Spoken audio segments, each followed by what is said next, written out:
That is the writing skills in English. आपकी book में, आपके सिलेबस में जो आपकी 8वीं यूनिट है, the writing skills in English, उसका क्लास आज हम करने जा रहे हैं। इसमें we will learn different forms of letters as well as power point presentation.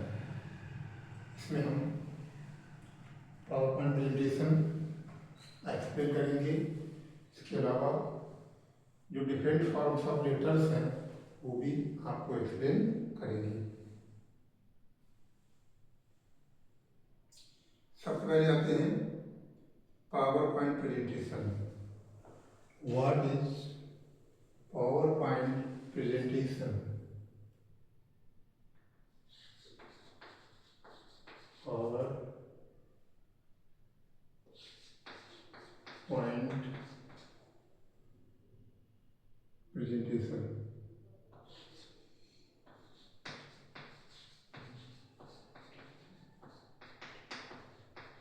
Presentation PPT क्या बोलते हैं? PPT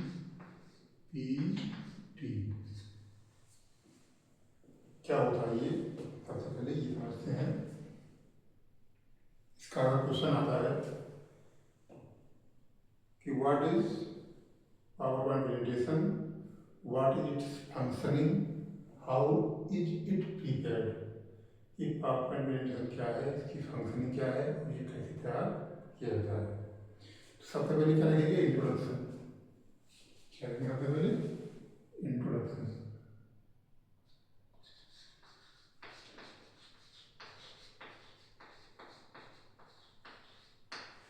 introduction. इंट्रोडक्शन में क्या है कि the presentation prepared with the help of Microsoft PowerPoint program is called PowerPoint presentation। यानी presentation जो Microsoft PowerPoint programme के द्वारा तैयार किया जाता है उसको हम पावरपॉइंट प्रेजेंटेशन कहते हैं। प्रेजेंटेशन मतलब कुछ भी लेक्चर, कुछ भी हम डिलीवर करना चाहते हैं ऑडियंस के सामने, उसके लिए जो हम प्रिपेयर करके ले जाते हैं अपना लेक्चर।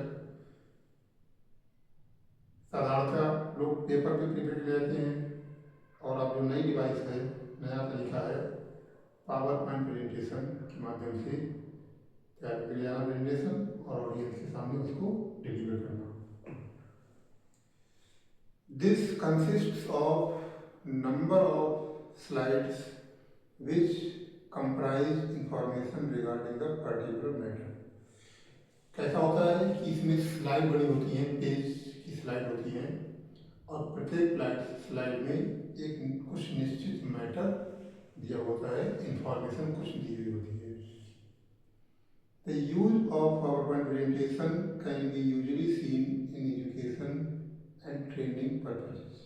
इसका जो यूज है वो एजुकेशन में और ट्रेनिंग पर्पसेस में ज़्यादातर किया जाता है। बिजनेस मीटिंग्स और बिजनेस मीटिंग में भी किया जाता है। ये है पावरपॉइंट प्रेजेंटेशन। ये preparation of PowerPoint presentation, preparation number 2 पर है प्रिपरेशन। It's preparation.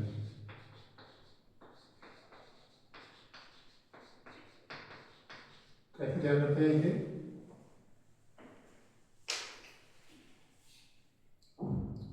कुछ पॉइंट्स हैं इनको ध्यान रखना पड़ता है पावर पॉइंट प्रेजेंटेशन को तैयार करते समय। फर्स्ट पॉइंट क्या है? डिजाइन। इसकी क्या डिजाइन रखनी है, क्या हमें जो कंप्यूटर प्रोग्राम है उसके क्या डिजाइन सेलेक्ट करेंगे, उस डिजाइन को सेलेक्ट करना है प्रेजेंटेशन बनाने के लिए। Design is the most important element that offers a professional touch to any presentation. एक ये महत्वपूर्ण पहलू है जो किसी प्रेजेंटेशन को एक प्रोफेशनल टच प्रदान करता है। डिजाइन में 2 चीज़ें होती हैं, कंपोज स्लाइड, पहले स्लाइड बनाना, और दूसरा होता है यूज कंसिस्टेंसी, यानी फ़ॉन्ट साइज है और जो भी चीज़ें हैं उनको एक समान फ़ॉन्ट साइज, कलर स्कीम और थीम भी एक जैसी होनी चाहिए सब में, पूरे प्रेजेंटेशन में। और कंपोज स्लाइड को बनाना, स्लाइड जो बनाई जाती हैं उसमें जो पूरा मैटर होता है उसको हम कॉपी पेस्ट नहीं कर सकते हैं, वो हमें अपनी तरफ से इसके पॉइंट बाय पॉइंट बनाना पड़ता है। इसके बाद दूसरा आता है कलर्स। नंबर पहला क्या था प्रिपरेशन में, नंबर ए था डिजाइन, नंबर बी पर क्या है कलर्स। कलर्स कैसे यूज करने हैं हमें, कैसे कलर की स्लाइड बनानी है, कैसे कलर का प्रेजेंटेशन का थीम बनानी है। A presentation will be spoiled if one makes wrong choice of colors. Presentation अच्छा नहीं होगा अगर उसमें कलर ठीक नहीं चुना गया है। In case one is not certain about the choice and strategy of colors. क्या है यूज ऑफ कंट्रास्ट, सबसे पहले क्या करना है कि कंट्रास्ट कलर का इस्तेमाल करना है। जैसी थीम है, जैसी बैकग्राउंड है, उसके कंट्रास्ट कलर को इस्तेमाल करना है उसमें लिखने, सूचना लिखने में, और जो भी हम इमेज या एनिमेशन बनाना चाहते हैं उसके लिए डिफरेंट कलर का इस्तेमाल करना है उसकी थीम से, उसकी बैकग्राउंड से। अप्लाई ब्रिलियंस, जो भी थीम, जो भी बैकग्राउंड, जो भी फॉन्ट का कलर, जो भी डिजाइन का कलर या जो भी इमेज या एनिमेशन का कलर हम इस्तेमाल करना चाहते हैं उसको हमें बहुत ही ब्रिलियंस के साथ, इंटेलिजेंस के साथ इस्तेमाल करना चाहिए। टेक्स्ट, नंबर 3 पर आता है text.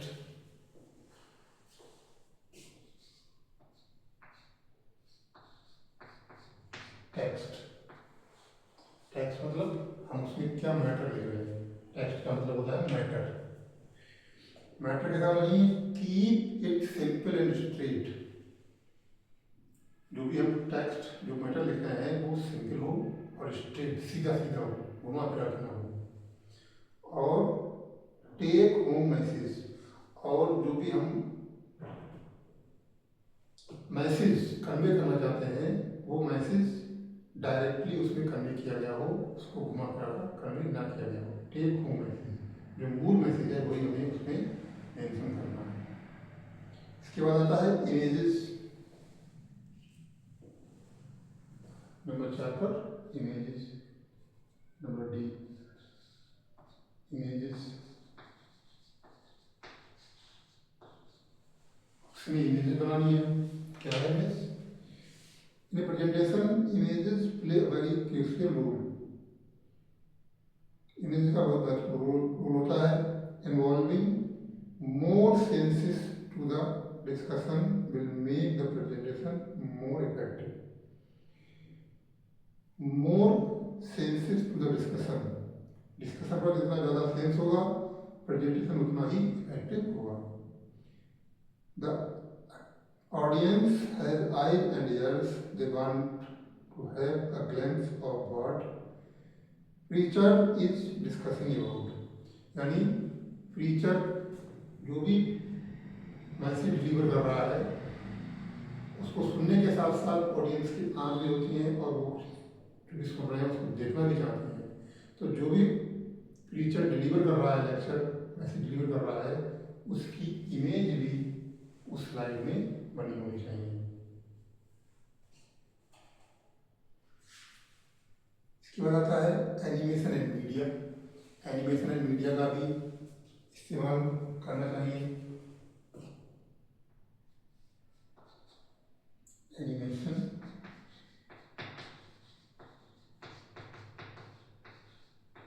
And media, animation and media क्या है ये? Animation can be very influential method to explain and imagine a complex subject. Animation can be very influential, बहुत महत्वपूर्ण हो सकता है। Method to explain and imagine a complex subject, किसी कठिन सब्जेक्ट को अच्छे से समझाने के लिए एनिमेशन एक बहुत महत्वपूर्ण और प्रभावशाली साबित हो सकता है। There is a light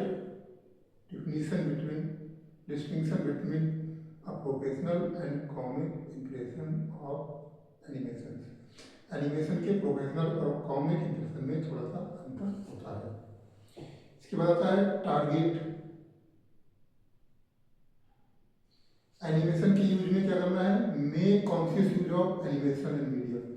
animation और मीडिया का सावधानी पूर्वक इस्तेमाल करना चाहिए, क्योंकि प्रोफेशनल और कॉमिक में बहुत बारीक अंतर होता है। इस चीज़ का ध्यान रखना चाहिए एनिमेशन का इस्तेमाल करते समय। Attention of the audience can be attracted by using animation. Animation के द्वारा ऑडियंस का ध्यान अट्रैक्ट किया जा सकता है। फॉर हाईलाइटिंग एन इफेक्ट और explaining a model animation are used.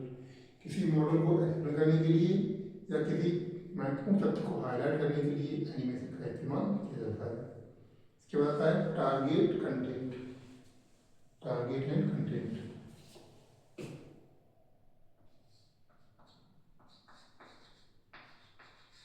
Target and content.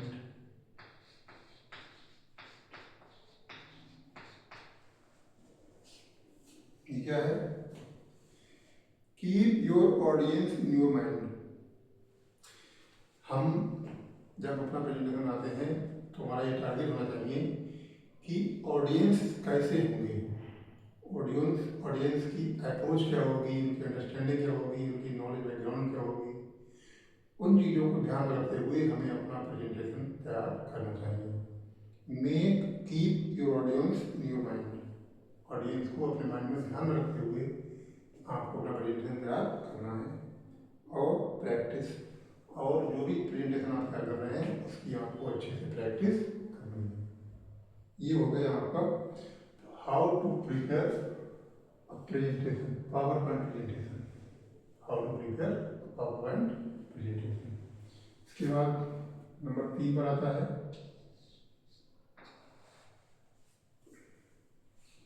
Advantage of power point presentation. It's advantage, it's advantage.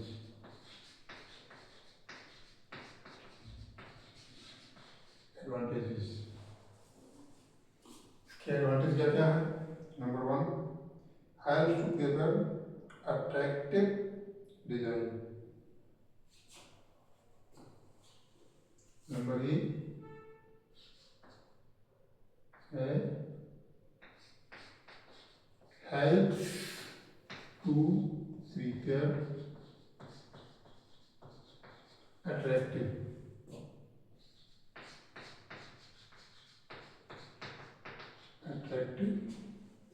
design।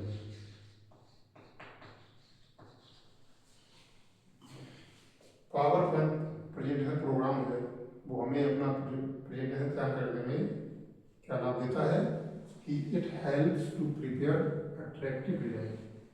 ये एक अट्रैक्टिव डिजाइन का प्रेजेंटेशन तैयार करने में हमारी मदद करता है।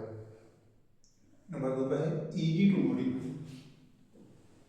नंबर 2 क्या है, number B easy to modify और चेंज। यानी जो भी हमने उसमें मैसेज या मैटर या सब्जेक्ट जो भी लिखा है उसको हम आसानी से मॉडिफाई या चेंज कर सकते हैं, उसको एंटर कर सकते हैं। सुविधा अनुसार जो चीज़ मुश्किल लग रही है उसको सुविधा आराम से बदल सकते हैं। ये इसका क्या है, लाभ होता है पावर पॉइंट प्रेजेंटेशन का। नंबर 3 पर है easily reorder presentation. Easily reorder presentation.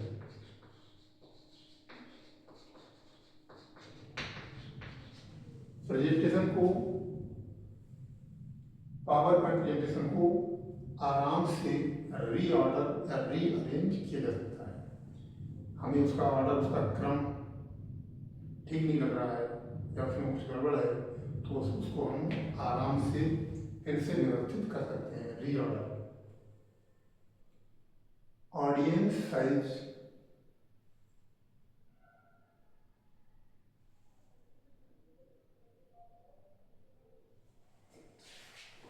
Number D का है, audience size.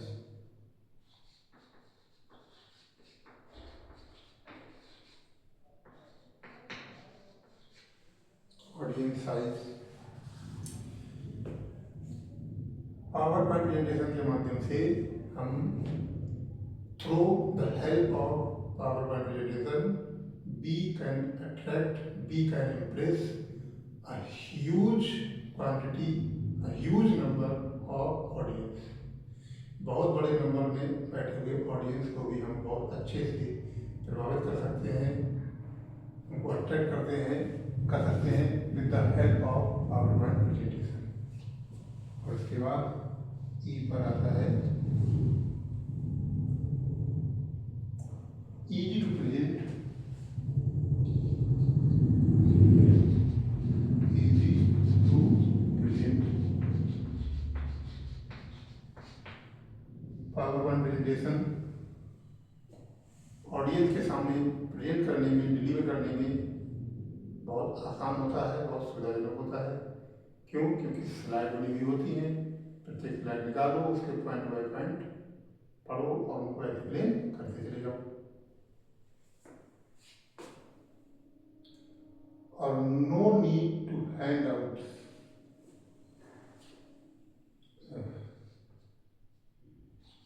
No need for hands out. जब हम अपना presentation power point presentation mode में देते हैं, इस प्रोग्राम के थ्रू देते हैं, तो हमें हैंड नोट्स की आवश्यकता नहीं होती है। हम उस प्रोग्राम की स्लाइड्स के माध्यम से हम अपना जो भी प्रेजेंटेशन प्रेजेंट करना चाहते हैं वो आराम से कर सकते हैं। ये हो गए इसके एडवांटेज। फिर कुछ आते हैं डिसएडवांटेज नंबर 4 पर।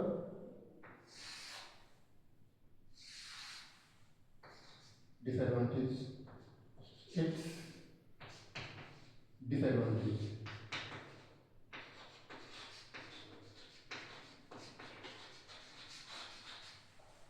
डिसएडवांटेजेस क्या होते हैं? ईज ऑफ क्रिएशन,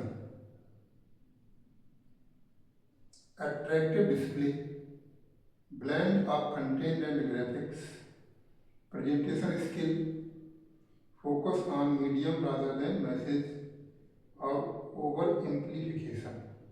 ये इसके क्या क्या है? A B C D E और F. Ease of creation number 1, ease of creation। Number 2, attractive display।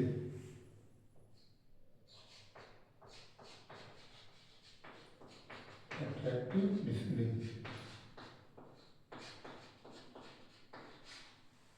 Number 3, blend of content and graphics। Blend of content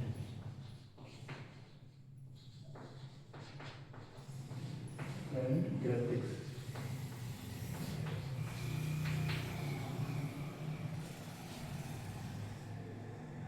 Focus on medium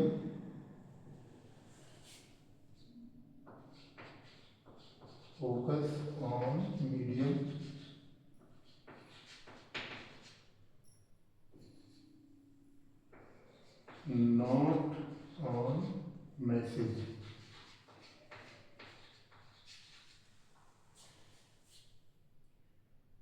और over amplification. Presentation skill affects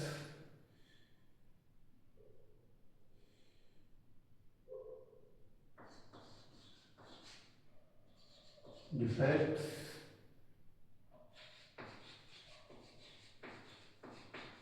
presentation skill और over amplification.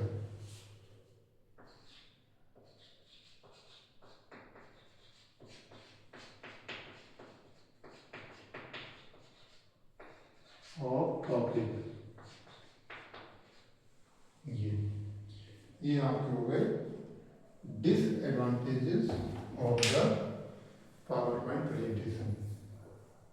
Ease of creation, चूंकि ये बनाने में बहुत आसान होता है, इसलिए एक ये किसी प्रीचर के माइंड में, उसके अंदर, उसकी पर्सनालिटी में एक इंडिपेंडेंट एंड बेटर प्रेजेंटेशन तैयार करने की कला को कमजोर करता है, खत्म करता है, क्योंकि ये बहुत ही आसान होता है बनाने में। इसके माध्यम से अट्रैक्टिव डिस्प्ले, इसकी डिस्प्ले अट्रैक्टिव होती है, इसलिए ऑडियंस उसको मैसेज को, उसके मैसेज को, उसके कंटेंट को अटेंशन देने के बजाय उसके डिस्प्ले, उसके जो प्रदर्शन हो रहा है, दिखाई दे रहा है, उसमें क्या हो जाते हैं, डाइवर्ट हो जाते हैं। Blend of content and graphic, इसमें कंटेंट एंड ग्राफिक का मिक्सचर होता है, इसलिए ये अपने मूल मैसेज से डाइवर्ट हो जाता है, मूल पर्पस जो इसका होता है उससे ये डाइवर्ट हो जाता है। Focus on medium and not on message, इसका फोकस मैसेज पर होने के बजाय ज़्यादा से ज़्यादा किसी तरफ होता है, मीडियम की तरफ, जिससे जो मैसेज डिलीवर करना चाहता है प्रीचर वो ठीक से नहीं कर पाता है, बल्कि वो अपना ज़्यादा फोकस उसके मीडियम पे रखता है कि मीडियम अच्छा होना चाहिए। डिफेक्ट्स प्रेजेंटेशन स्किल, इसका ज़्यादा से ज़्यादा इस्तेमाल करने से किसी प्रीचर, किसी जो मैसेज डिलीवर करने वाला होता है, उसके अंदर प्रेजेंटेशन की स्किल को ये डिफेक्ट करता है, उसको कमजोर करता है। और ओवर एम्प्लीफिकेशन, भी इसका एक महत्वपूर्ण डिसएडवांटेज है। इनको आपको ठीक से पढ़ना है, समझना है।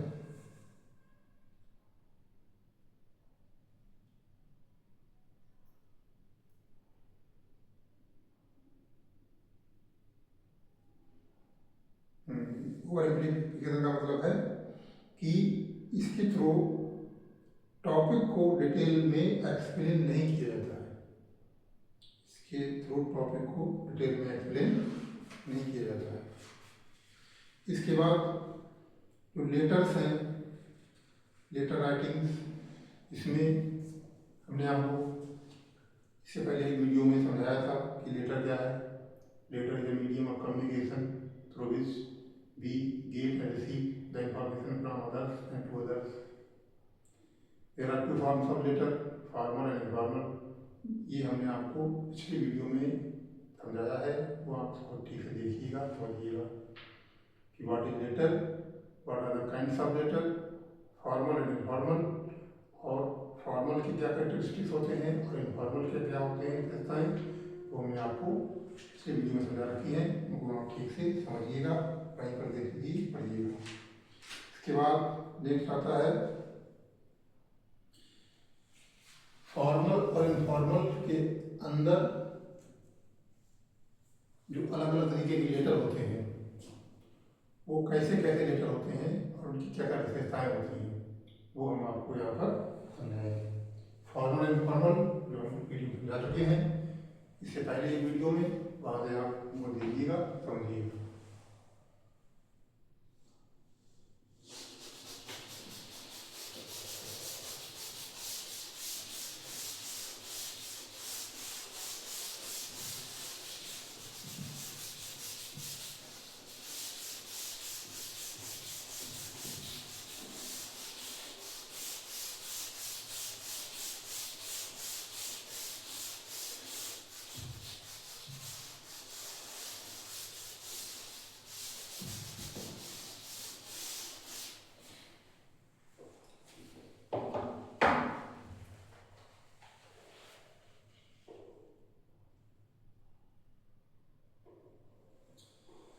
सबसे पहले आंसर है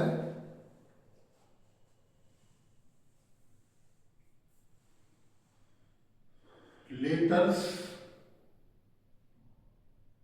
कौन कौन से प्रकार के होते हैं, तो उनमें सबसे पहले आता है इंक्वायरी लेटर। क्या है? Enquiry letter.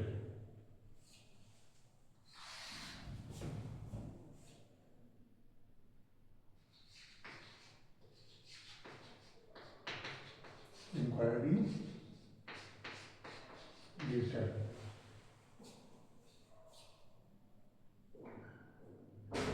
इंक्वायरी लेटर क्या होता है?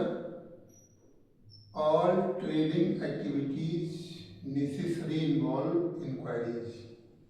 प्रत्येक बिजनेस एक्टिविटी में इंक्वायरी इन्वॉल्व होती है। This helps the trader to get the best deal in terms of price for his sake और स्टॉक। इन इंक्वायरी लेटर के माध्यम से जो बिजनेसमैन होते हैं, ट्रेडर्स होते हैं, वो अपने स्टॉक और जो अपना सब्जेक्ट है, ऑब्जेक्ट है ट्रेडिंग की, उनके स्टॉक और उनकी प्राइस की जानकारी करते रहते हैं।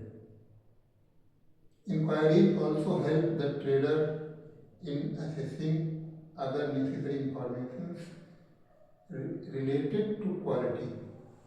इंक्वायरी लेटर के माध्यम से ट्रेडर्स अन्य सूचनाएं भी हासिल करते हैं, इसमें संबंधित है quality, case of selling and stock prices.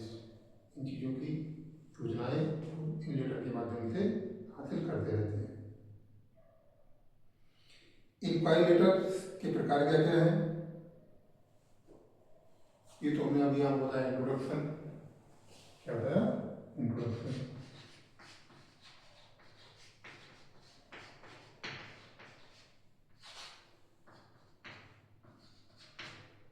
Kinds, it's kind. क्या क्या प्रकार होते हैं इंक्वायरी लेटर के? Solicited inquiry letter. Number A, solicited. Solicited inquiry letter. ये क्या होता है? ये लेटर वो होता है इसके माध्यम से सेलर यानी ट्रेडर जो होता है, सेलर जो होता है, विक्रेता जो होता है, वो जानकारी हासिल करने की जानकारी हासिल करता है उसके माध्यम से। This type of inquiry is response of an advertisement और property done by the seller. Seller किसी वस्तु की एडवर्टाइजमेंट या पब्लिसिटी की जानकारी करता है। अब दूसरा आता है अनसॉलिसिटेड इंक्वायरी लेटर। दूसरा क्या है? नंबर बी, अनसॉलिसिटेड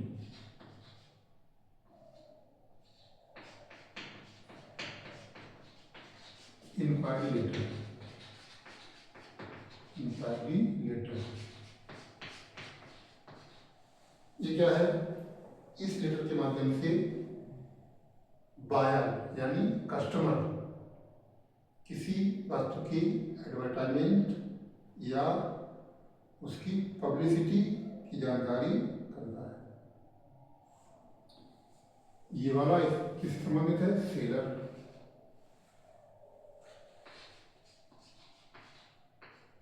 और ये वाला customer.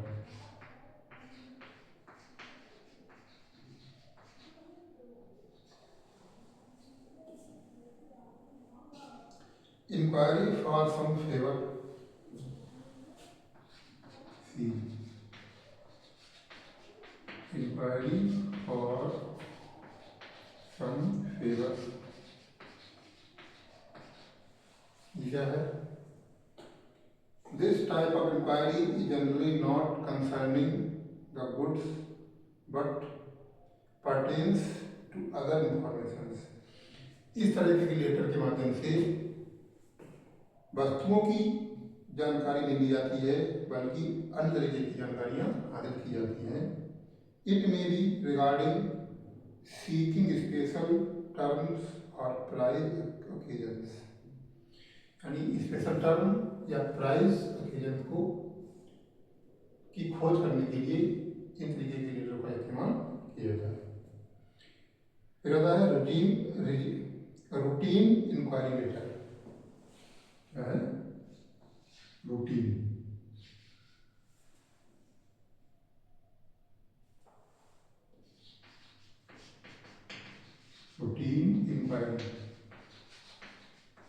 Inquiry letter.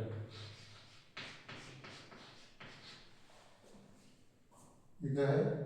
This type of inquiries are made by recognized buyers as a routine business activity. इस तरीके की इंक्वायरी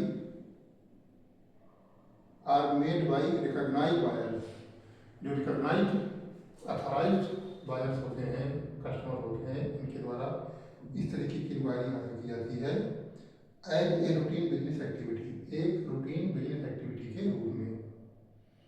क्रेडिट इंक्वायरी लेटर आता है क्रेडिट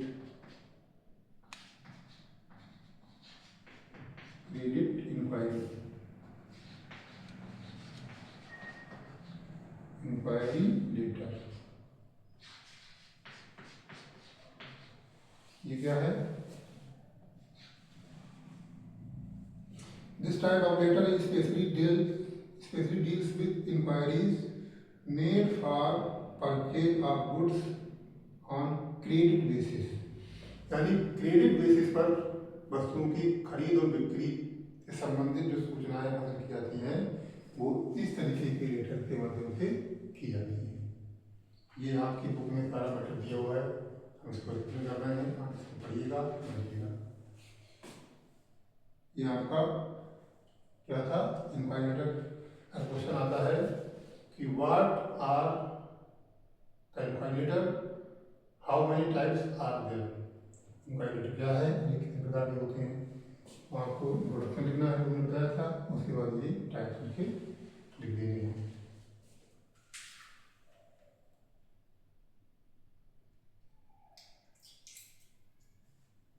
इसमें कुछ पॉइंट्स भी हैं जो इंक्वायरी लेटर लिखते समय ध्यान रखना चाहिए, इसको आप ठीक से पढ़ लीजिएगा। फिर इसके बाद है कंप्लेंट लेटर। क्या है? Complaint letter.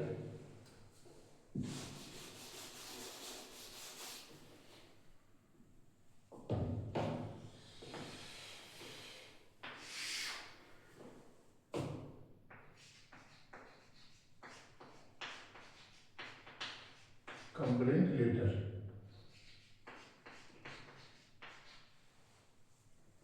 कंप्लेंट लेटर क्या होता है?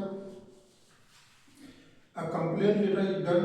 A complaint is done with the aim of rectifying a wrong and not provoking a fight. Complaint letter एक कंप्लेंट दर्ज कराने के लिए लिखा जाता है with the aim of rectifying a wrong, इसके माध्यम से किसी गलत चीज को रेटिफाई किया जाता है, किसी गलत चीज को, किसी गलत सूचना को, किसी गलत कार्य को रेटिफाई किया जाता है, उसको हाईलाइट किया जाता है, उसको सामने लाया जाता है, ना कि लेटर के माध्यम से किसी प्रकार का झगड़ा उत्पन्न किया जाता है। यानी कंप्लेंट लेटर को झगड़ा उत्पन्न करने के लिए नहीं किया जाता है, बल्कि किसी गलत चीज को हाईलाइट करने के लिए, उसको सामने लाने के लिए इस तरीके का लेटर लिखा जाता है। Once the order is received by the buyer, he matches it with order that was placed. जब ऑर्डर कस्टमर के द्वारा हासिल किया जाता है तो वो उसको मैच करता है। In case there is a disparity concerning the quality, quantity or the price, उसकी क्वालिटी, क्वांटिटी और प्राइस के संबंध में किसी प्रकार की कोई गड़बड़ी पाई जाती है, दैट इज चेंज, जो कि बदली हुई होती है, buyer is entitled to file a complaint with seller. तो जो कस्टमर होता है वो सेलर के लिए एक कंप्लेंट लेटर लिखता है, इसे कहते हैं complaint letter. Reasons of drafting complaint letter.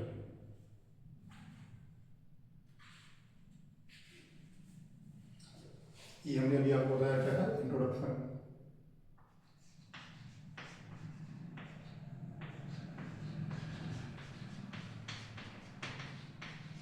अब क्या है, reason for complaint letter.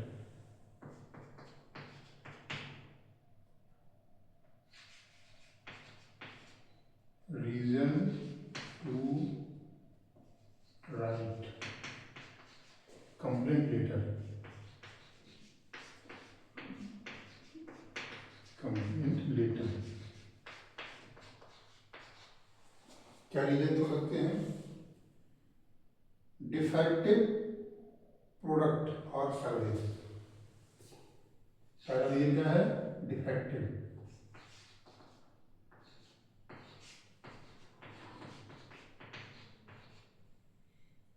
Product और सर्विस, यानी ट्रेडर से कस्टमर ने जो भी प्रोडक्ट या जो भी सर्विस हासिल की है वो अगर डिफेक्टिव पाई जाती है, उसमें कोई कमी पाई जाती है, तब कंप्लेंट लेटर लिखा जाता है। नंबर बी, अनएक्सेप्टेबल बिहेवियर और कंडीशन। अनएक्सेप्टेबल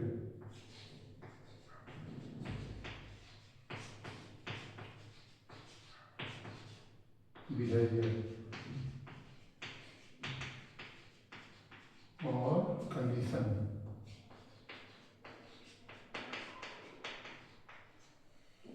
किसी ट्रेड में, किसी एक्सचेंज में कोई बिहेवियर या कोई कंडीशन ऐसी पाई जाती है जो कि अनएक्सेप्टेबल हो, जिसे कस्टमर या कोई भी व्यक्ति एक्सेप्ट न कर सके, स्वीकार न कर सके, ऐसा बिहेवियर या ऐसी कंडीशन का सामना करना पड़े, तब कंप्लेंट लेटर लिखा जाता है। नंबर 3 पर है इंटरनल कन्फ्लिक्ट। इंटरनल कन्फ्लिक्ट जब दो या दो से अधिक लोग, यानी ट्रेडर, बिजनेसमैन है और जो कस्टमर है, सेलर है, बायर है, या ऐसे अधिक लोग होते हैं, उनके बीच जो आदान प्रदान हुआ है वस्तु या सर्विस का, किसी भी चीज़ का, प्रोडक्ट का या किसी सर्विस का एक्सचेंज हुआ है, आदान प्रदान हुआ है, क्रय विक्रय हुआ है, उसमें किसी प्रकार का कन्फ्लिक्ट पाया जाता है, इंटरनल कन्फ्लिक्ट, तो उस कंडीशन में कस्टमर या सेलर, ट्रेडर या बिजनेसमैन को कंप्लेंट लेटर लिखता है। Number D,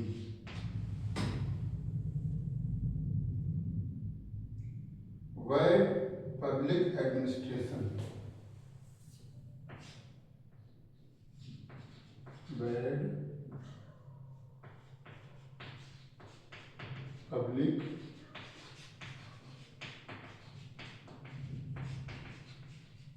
administration. Most important point that bad public administration, जो पब्लिक एडमिनिस्ट्रेशन है, जनता के लिए शासन प्रशासन है, वो खराब स्थिति में पहुंच जाता है। वो जनता की सेवा में जो रिस्पॉन्सिबिलिटीज हैं होनी चाहिए उनको पूरी ठीक से पूरा नहीं करता है, उसमें करप्शन, क्राइम या अन्य तरीके की बुराइयाँ आ जाती हैं, तो उनकी शिकायत करने के लिए जो सीनियर लेवल ऑफिशियल्स होते हैं उनसे क्या लिखा जाता है? Complaint letter. Bad public administration की स्थिति में, खराब जनता प्रशासन शासन की स्थिति में, और प्रॉब्लमेटिक सुपीरियर्स। नंबर पर है प्रॉब्लमेटिक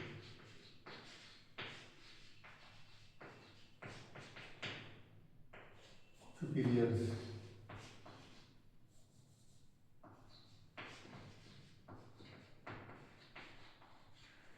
जो सुपीरियर्स हैं, जो अपने सीनियर हैं, वो प्रॉब्लमेटिक होते हैं, वो किसी भी काम में प्रॉब्लम्स विदाउट एनी पर्पस खड़ी करते हैं, तो उस स्थिति में उनके खिलाफ कंप्लेंट लेटर लिखा जाता है।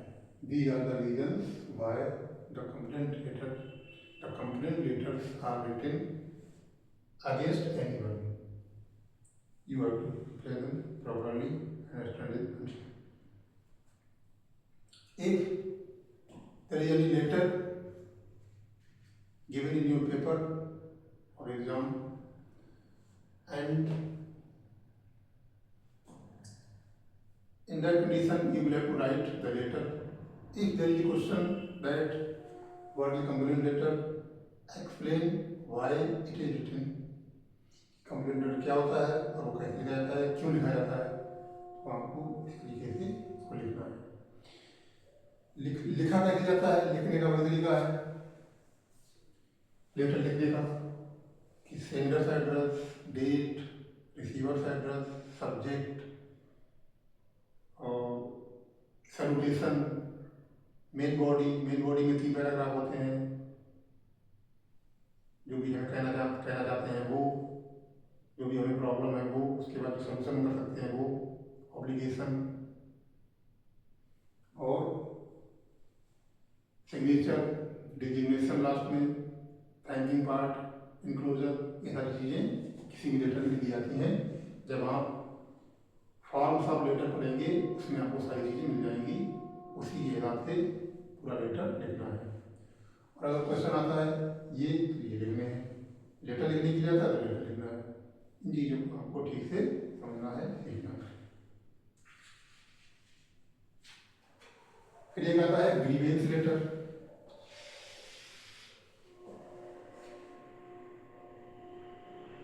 ग्रीवेंस लेटर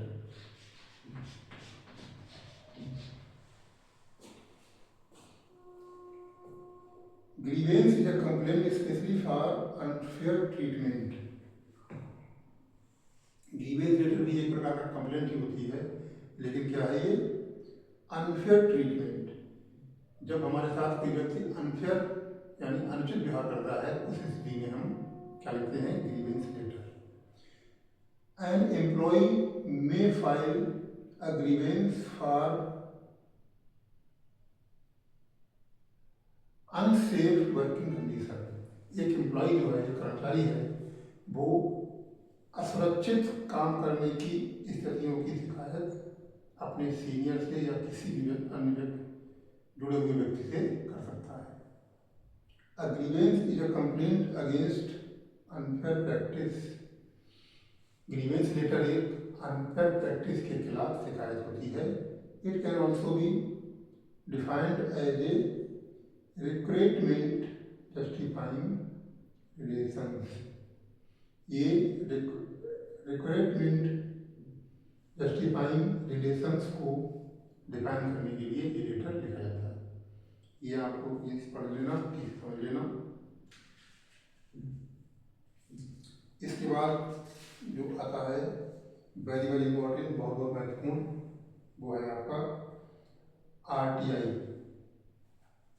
RTI आपको बहुत अच्छे से पढ़ना है, बहुत अच्छे से समझना है। RTI का क्वेश्चन आने के चांसेस काफ़ी अच्छे हैं, आ सकता है।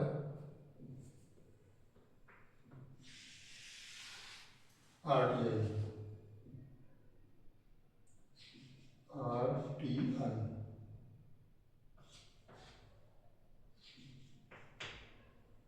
राइट टू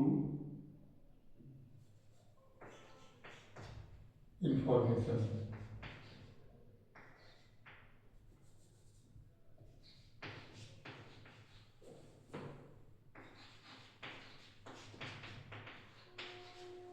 ये और इम्पोर्टेंट है, इसको ठीक से समझिएगा। क्या है RTI?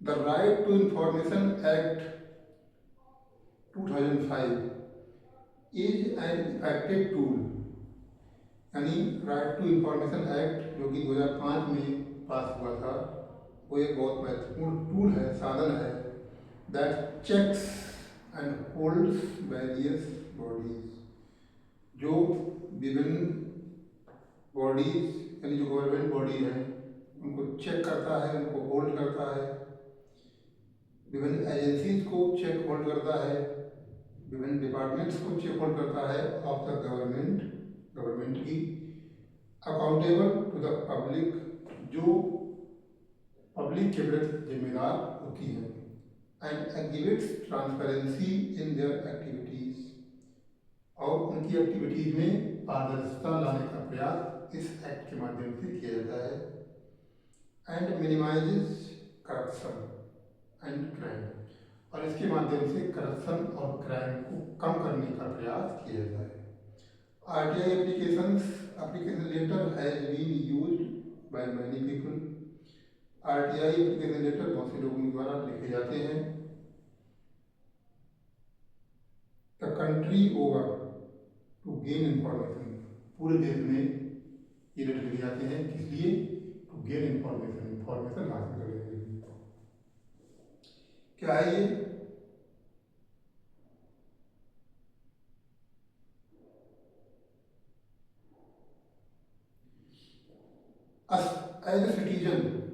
As a citizen, one has the right to know about how government is going about improving living conditions.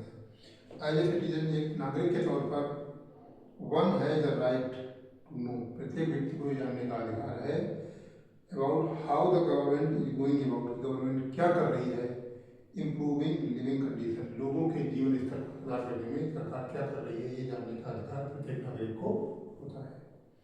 The RTI act entitles an individual to receive all information. RTI act प्रत्येक व्यक्ति को ये अधिकार देती है कि वो सूचना हासिल कर सके, he need from the government department, जिस सूचनाओं की उसे जरूरत है सरकारी डिपार्टमेंट से, सरकार के किसी भी डिपार्टमेंट से जिस किसी सूचना की जरूरत है, तो प्रत्येक व्यक्ति को ये राइट है, प्रत्येक नागरिक को ये राइट है कि वो सरकार के किसी भी डिपार्टमेंट से कोई भी सूचना हासिल कर सकता है। Constitute of an RTI application, name and address of applicant, कैसे लिखना है? जो एप्लीकेशन लिख रहा है उसका नेम और एड्रेस लिखना है। Name and address of PIO ये लिखना है। पर्टिकुलर्स ऑफ इंफॉर्मेशन रिक्वायर्ड, जो सूचना हासिल करनी है वो लिखना है। और postal order draft case ETC, ये उसमें लोग करना है। इसमें गाइडलाइंस दी हुई है, guidelines for writing RTI letter. इन गाइडलाइंस को आप पढ़िएगा और इन्हीं के आधार पर सीखिएगा कि RTI लेटर कैसे लिखते हैं। ये इसको आप ठीक से बुक से पढ़ लीजिएगा, समझ लीजिएगा। बुक्स ना हो तो हमने जो भी अभी पढ़ के सुनाया है, वीडियो बैक करके फिर से ठीक से इसको सुन लें, देख लें। इसके बाद 2 पॉइंट और बचे हैं इस चैप्टर में, वो है रिज्यूम और CV। क्या क्या है? रिज्यूम और CV, वो भी आप समझ लीजिएगा।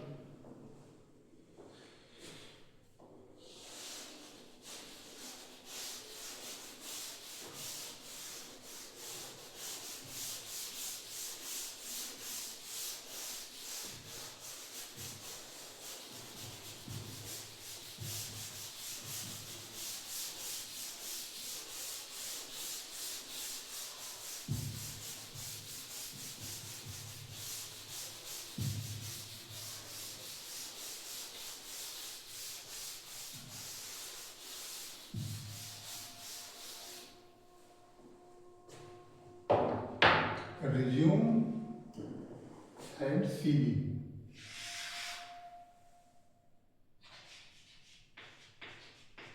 रिज्यूम,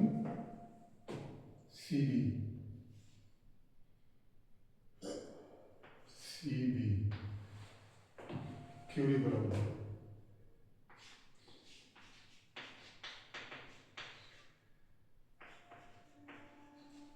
करिकुलम क्या है?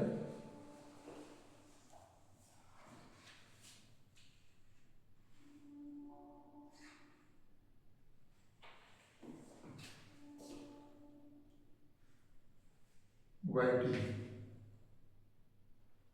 Curriculum YT.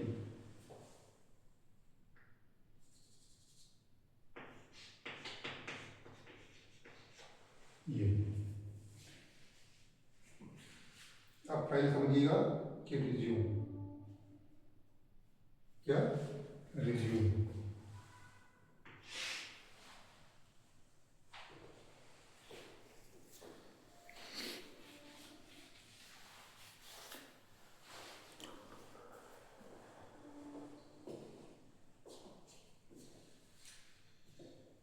क्या होता है? Resume,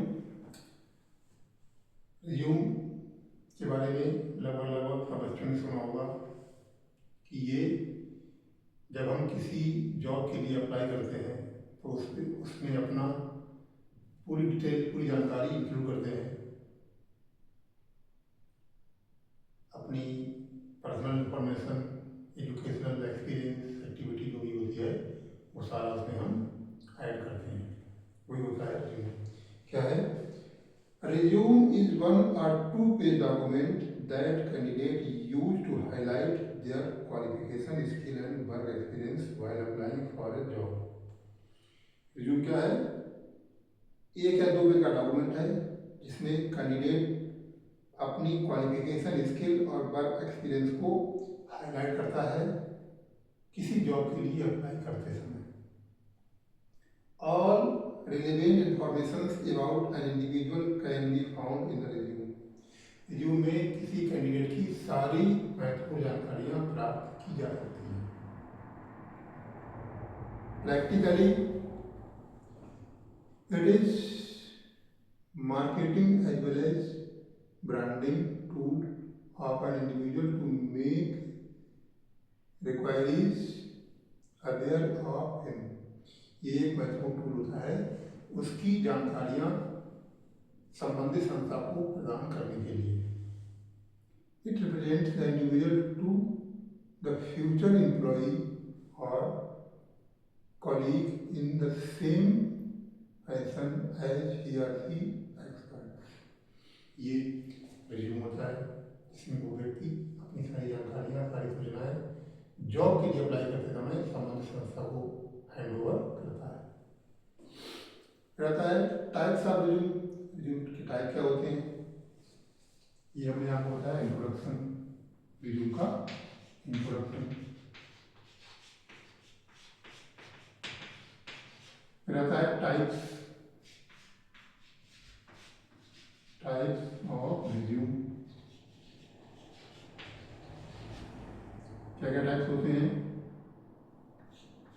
number one chronological, number one chronological.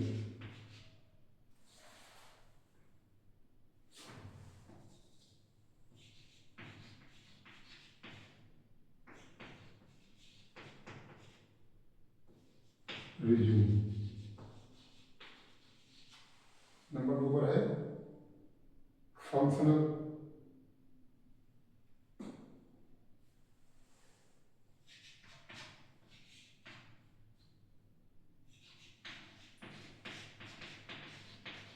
Functional resume. Number तीन पर है कॉम्बिनेशन रिज्यूम।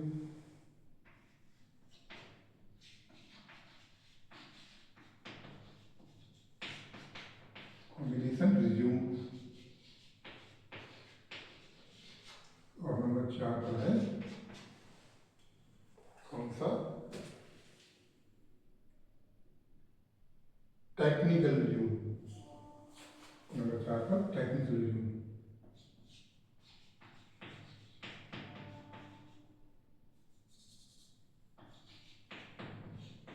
टेक्निकल रिज्यूम, ये आपके चार प्रकार होते हैं रिज्यूम के। अब ये क्या है? chronological resume, although this format of resume is most frequently used by fresh postgraduates or graduates, yet it is widely used by people with job experience as well. यद्यपि ये जो graduate and post graduate candidate हैं उनके द्वारा ये इस्तेमाल किया जाता है, बट ज़्यादातर इसका इस्तेमाल किया जाता है उनके द्वारा जिनके पास वर्क एक्सपीरियंस या जॉब एक्सपीरियंस होता है। In this format the information is presented in reverse chronological order। इस रिज्यूम में जो सूचनाएं होती हैं वो रिवर्स क्रोनोलॉजिकल ऑर्डर में लिखी होती हैं। रिवर्स मतलब जो आपने सबसे बाद में शिक्षा हासिल की है, जो काम जो एजुकेशन सबसे बाद हासिल की है वो सबसे पहले लिखना है, और जो सबसे पहले हासिल की है वो सबसे बाद में लिखना है। रिवर्स ऑर्डर में लिखी जाती है।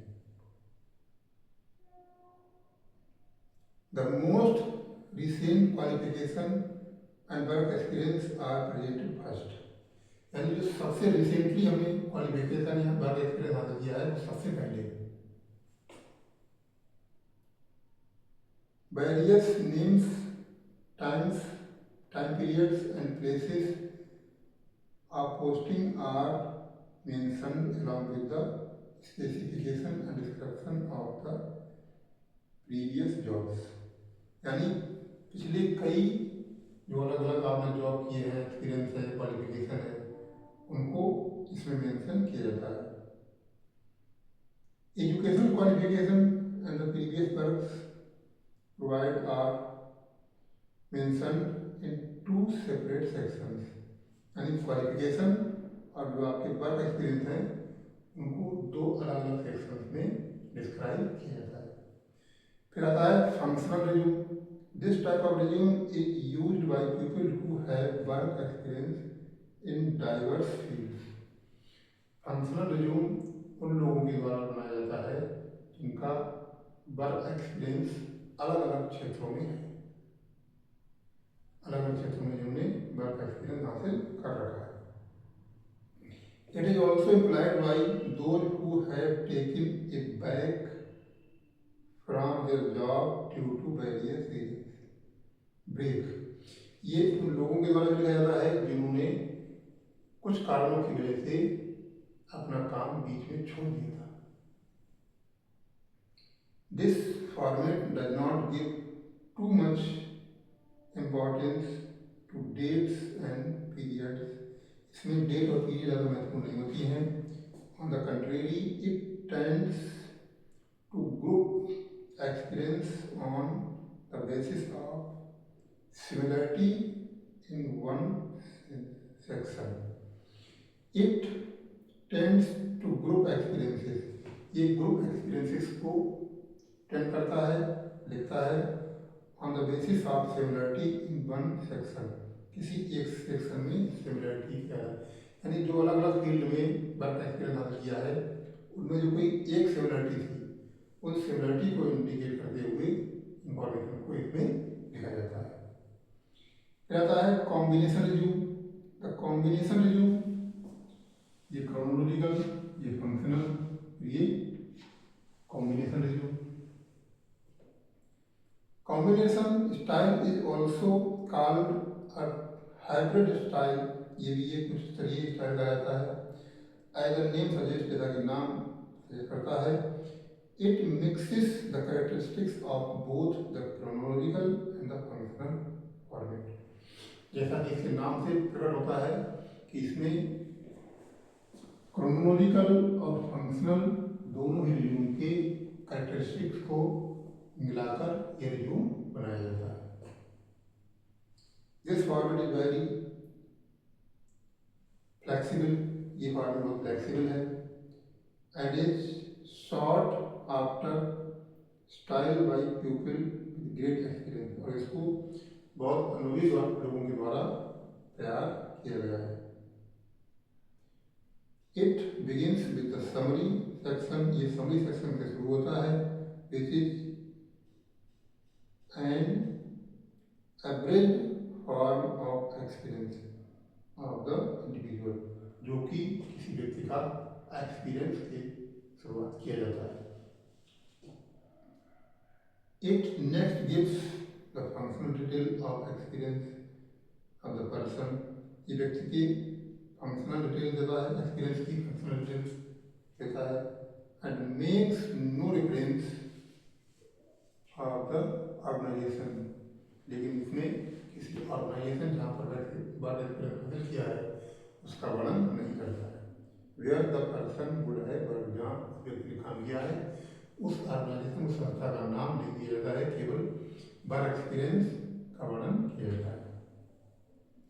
This is followed by the narration of the organisation in which person has worked along with the job titles and the period.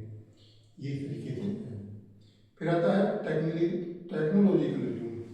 क्या है टेक्नोलॉजिकल रिज्यूम? ये क्या है? Technology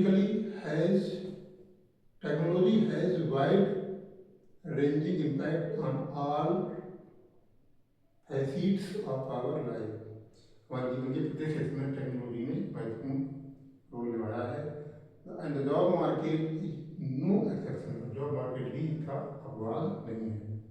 this can be seen in the way the resume is designed for people from the technological area of choose from the support of technology and management program।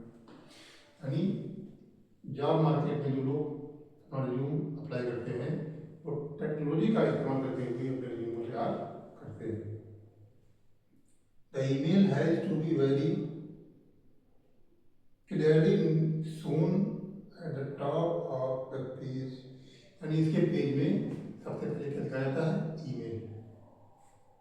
In case of the person has a website, अगर व्यक्ति का website है, then the URL लिखा जाता है of the same should be properly display. यानी technology का पूरा इस्तेमाल करते हुए जो रिज्यूम लिखा जाता है उसको कहते हैं टेक्नोलॉजिकल रिज्यूम।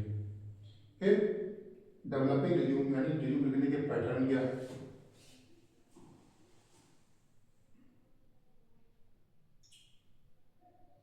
डेवलपिंग रिज्यूम या पैटर्न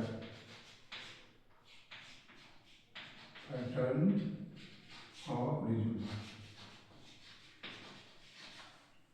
इसमें क्या है?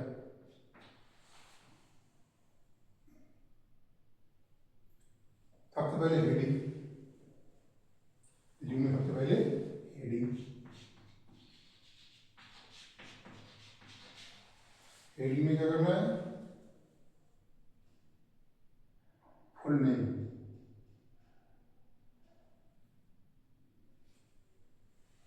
हेडिंग में क्या लिखना है? व्यक्ति का पूरा नाम, उसका पूरा एड्रेस। हेडिंग में क्या लिखना है? जिस व्यक्ति के नाम से रिज्यूम लिखा जा रहा है उसका पूरा नाम और पूरा एड्रेस। फिर कैरियर ऑब्जेक्टिव, नंबर 2 पर कैरियर ऑब्जेक्टिव।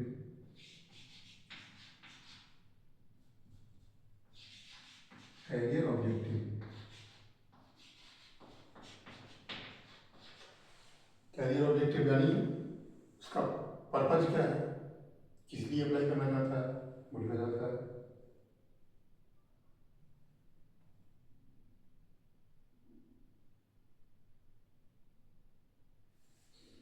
नंबर 3 पे आता है कैरियर समरी। नंबर 3 पर कैरियर समरी।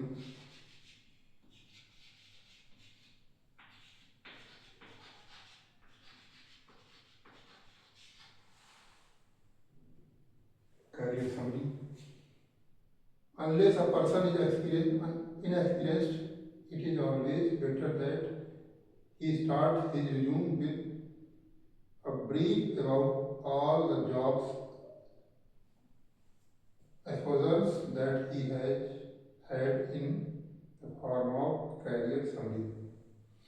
यानी जो भी जॉब उसने किए हैं उनकी समरी यहाँ पर इसमें लिखनी होती है। नंबर 4 पर है प्रोफेशनल क्वालिफिकेशन।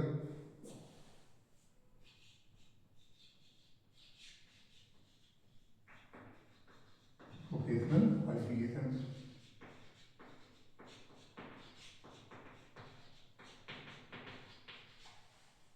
जो भी प्रोफेशनल क्वालिफिकेशन उसने कैंडिडेट ने हासिल की है वो यहाँ पर लिखनी होती है। Other qualifications, other qualifications,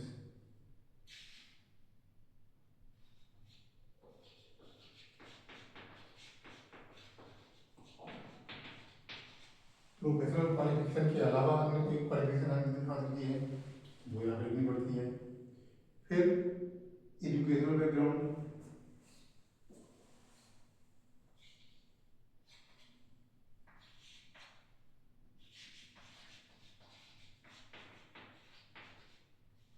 background,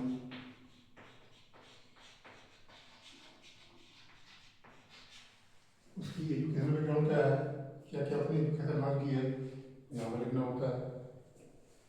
फिर employment history,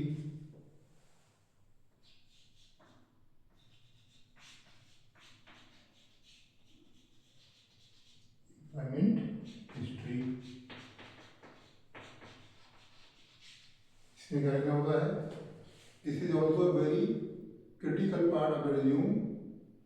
This gives details about the various jobs exposure the person has had along with the duration. यानी जो लंबे समय के दौरान उसने जो भी जॉब किए हैं उनकी डिटेल उसको यहाँ पर देनी पड़ती है। Ideally, it should be in chronological order. ये chronological order में होनी चाहिए with the job listings। फिर आता है ट्रेनिंग एंड सेमिनार्स, जो है ट्रेनिंग, ट्रेनिंग एंड सेमिनार्स, जो भी उसने ट्रेनिंग और सेमिनार अटेंड किए हैं उनकी डिटेल यहाँ पर लिखनी पड़ती है। इसके बाद आता है अवार्ड रिसीव्ड, नंबर 9 पर awards, awards received,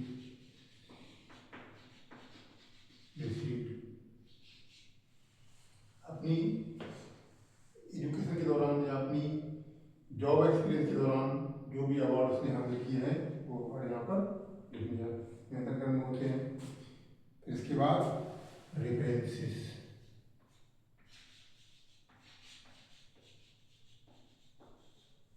reference, this is one of the most debatable section of the resume. There are a lot of differences in option regarding placement of this action in the resume. यानी जो भी उपलब्धि है, जो भी उसका reference देना होता है। Most people either put will be given on request or leave this section blank। यानी यहाँ इसमें क्या लिखते हैं, या ये लिखते हैं will be given on request, या फिर इसको खारिज कर देते हैं। ये हो गया आपका रिज्यूम, इंट्रोडक्शन, टाइप्स और उसकी रिज्यूम के पैटर्न, इस तरीके से उसको तैयार करना पड़ता है। कुछ गाइडलाइन दी हुई हैं, ध्यान रखना है। Punctual the point, point two point, यानी पॉइंट लिखने हैं वही लिखने हैं। ऑनेस्टी इम्पॉर्टेंट, जो भी चीज़ हमारी इन्फॉर्मेशन है वो ऑनेस्टी लिखनी चाहिए। Resume should be prepared in word processor, word processor में तैयार करो resume.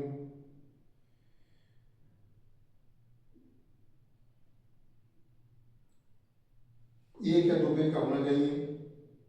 One should not B verbose, choose to write a concise format।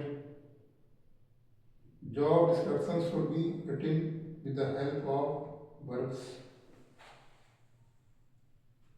यानी जो जो भी जॉब हमारी डिटेल है जो हम लिखेंगे तो उसको ऐसा सेंटेंस बना के लिखें कि उसमें वर्ब भी इस्तेमाल हो। ये नहीं कि हमने केवल एक्सपीरियंस लिख दिया 10 years of experience in this factory, नहीं, वर्ब का इस्तेमाल करना। I have done, I have achieved 10 years of experience in this company, इस तरीके से। फिर आता है क्यूरिकुलम वाइटी, क्यूरिकुलम वाइट, ये क्या है? The word curriculum vitae are Latin words which simply mean list of life. Curriculum vitae is a Latin word जिसका मतलब है कि लिस्ट ऑफ लाइफ, जीवन की सूची। It abbreviated from the C form is CV, it's जो इसका संक्षिप्त रूप है वो है CV. It is an important document, ये एक इम्पॉर्टेंट डॉक्यूमेंट है सीवी।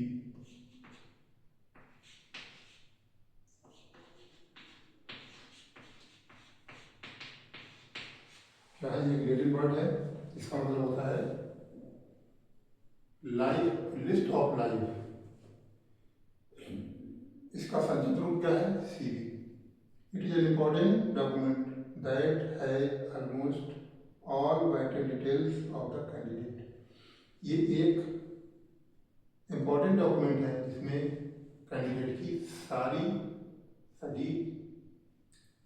इंफॉर्मेशन दी गई होती हैं।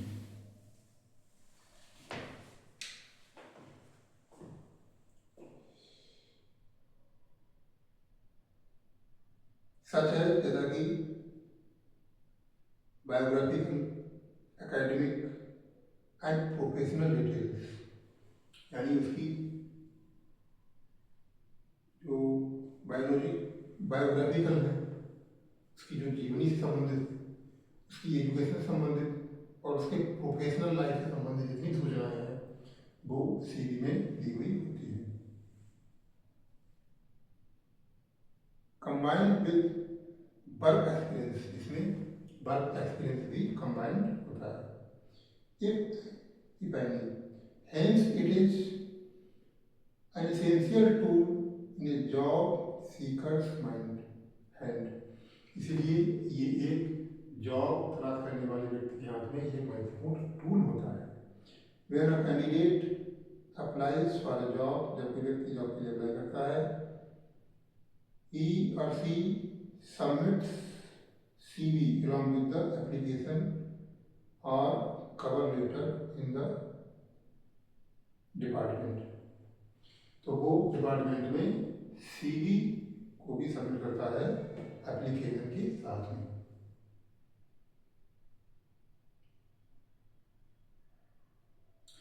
जनरली वो सीवी और resume are understood as one, समानता इन दोनों को एक माना जाता है, एंड आर यूज्ड इन, और उनको अक्सर सेम पर्पज से इस्तेमाल किया जाता है। However there is a slight difference between curriculum writing and resume, लेकिन फिर भी रिज्यूम और करिकुलम राइटिंग में थोड़ा सा अंतर होता है। Writing curriculum write, curriculum write यानी बीसी लिखते कैसे हैं, how to write, how to write VC, CV, how to write CV. Personal information number 1 पर है, क्या लिखेंगे? पर्सनल इंफॉर्मेशन, पर्सनल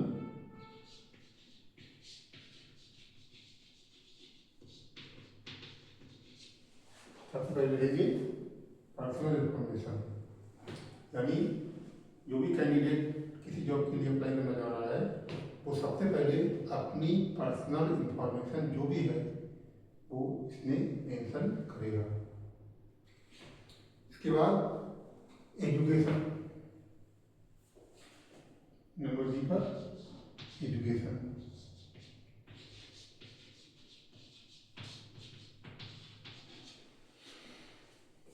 या एजुकेशनल इंफॉर्मेशन।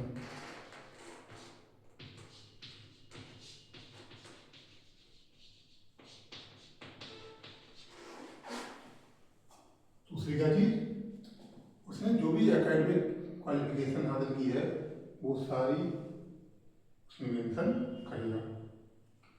नंबर 3 पर है work experience. Work experience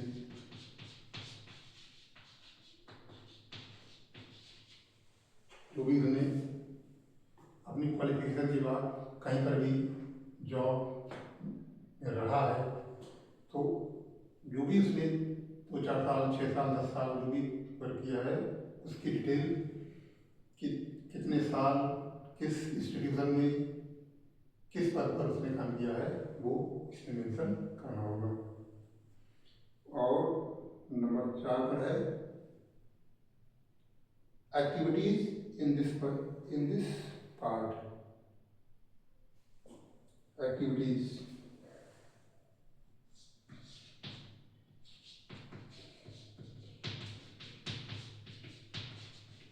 in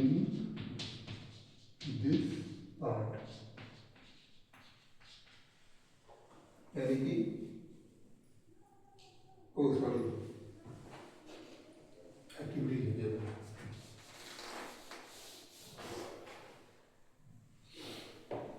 जो भी activities in this part of CV details regarding co-curricular activities, interest, hobbies, extra curricular activities, memberships of different societies, इन सारी जगहों पर उसकी जो एक्टिविटी रही होती हैं, यानी अपनी एजुकेशन और अपनी वर्क एक्सपीरियंस के अलावा जिन एक्टिविटीज में वो इन्वॉल्व रहा है उन एक्टिविटीज का डिटेल वो इसमें यहाँ पर मेंशन कर सकता है।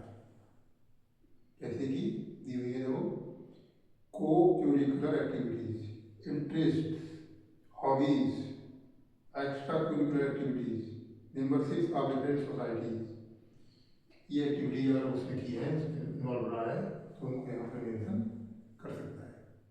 और इसके बाद इसके अलावा कोई अन्य इन्फॉर्मेशन है तो उसको भी यहाँ पर वो मेंशन कर सकता है।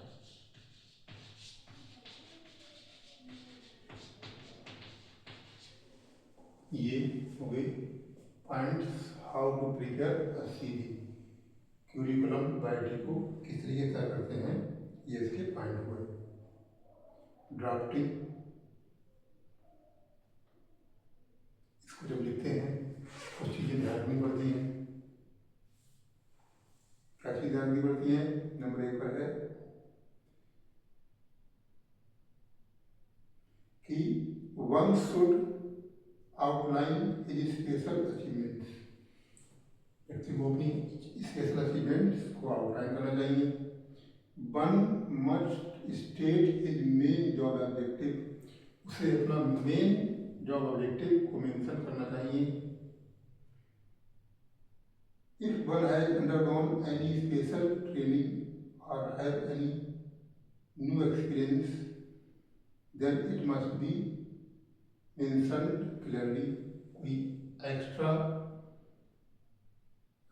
एक्सपीरियंस है, स्पेशल ट्रेनिंग है तो उसको अलग से मेंशन करना चाहिए। और one should support his career objective by giving detail about his professional activities, अपनी प्रोफेशनल एक्टिविटी को मेंशन करके उसे अपने करियर ऑब्जेक्टिव को फोकस या इंडिकेट करना चाहिए। क्या क्या नहीं करना चाहिए? One should not use an unusual CV format, एक अनयूजुअल सीवी फॉर्मेट का इस्तेमाल नहीं करना चाहिए। One must not write the accepted salary, accepted salary नहीं लिखनी चाहिए। One must avoid giving reasons for leaving previous job, पिछला जॉब छोड़ने का कारण नहीं लिखना चाहिए। Colourful paper should not be used, colourful paper नहीं इस्तेमाल करना चाहिए। There should be continuity in works in work experience, जो भी वर्क एक्सपीरियंस हासिल किया है उसमें कंटिन्यूटी होनी चाहिए, और CV should not be handwritten, it must be typed. CV handwritten नहीं होनी चाहिए, उसको टाइप किया हुआ होना चाहिए। और one should not mention any irrelevant personal detail such as mental status, number of children। जो गैर जरूरी चीज़ें हैं उनको CV में इस्तेमाल नहीं करना चाहिए, उनको नहीं लिखना चाहिए। ये हो गई आपकी CV राइटिंग।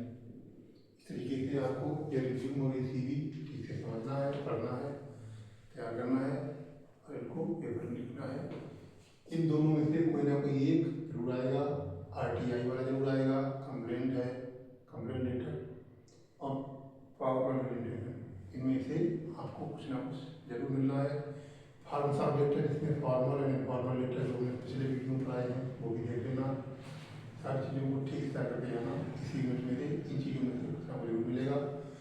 कोई लेटर लिखने को आएगा तो वो भी लिखना है, उसका पैटर्न हमने फॉर्म्स ऑफ लेटर जो पिछली वीडियो है उसमें बताया है, इसी पैटर्न पर वो लेटर लिखना है, सही से लिखना है, कंटेंट उसका सही रहे, पैटर्न सही रहे। ये सब चीज़ें आपको ठीक से सीखनी है, समझनी है। उम्मीद करता हूँ कि आपको ठीक से समझ